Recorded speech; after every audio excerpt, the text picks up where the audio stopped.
శుభోదయం మిత్రులారా. పద్య కవిత్వము రచన ఇప్పకుంట సూర్యనారాయణమూర్తి.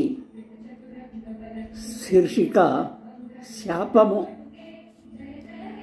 నడ్డ విధాత శాపమగు జ్ఞాద యథేప్సిత హక్కుగానిదౌ సడ్డ ప్రభావదీప్తి తన జన్యుడు చేత విశిష్ట ధర్మమై రడ్డును కాపుగాయుతరి రాపిడి చంపగనిల్లు చేర ఆ బిడ్డడి చూపు తండ్రి శవపేటిక వీడదు దారుణం మహో.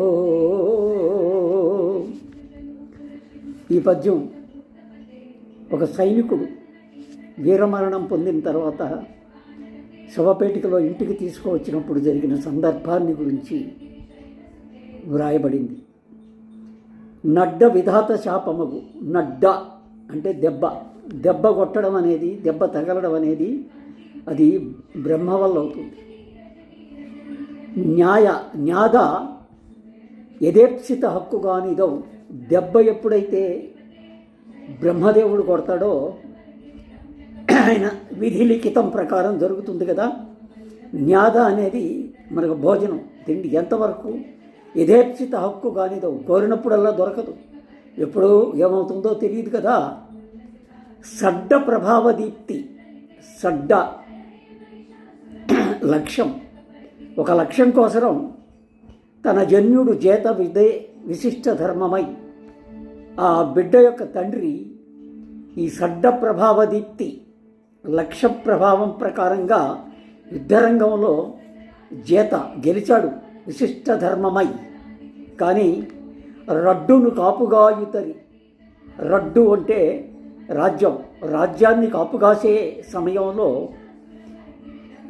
రాజ్యంలో రాపిడి జరిగింది. అంటే యుద్ధరంగంలో రాపిడి జరుగుతుంది కదా. ఆ రాపిడి చంపగా నిల్లు చేరే. రాపిడి చంపినందువల్ల ఇంటికి తీసుకొచ్చారు.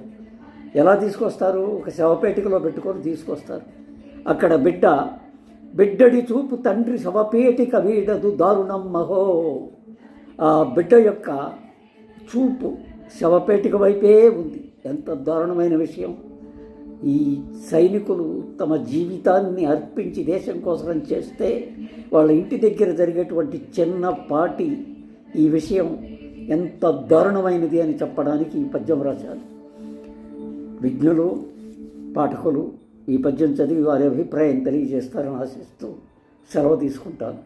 నమస్తే.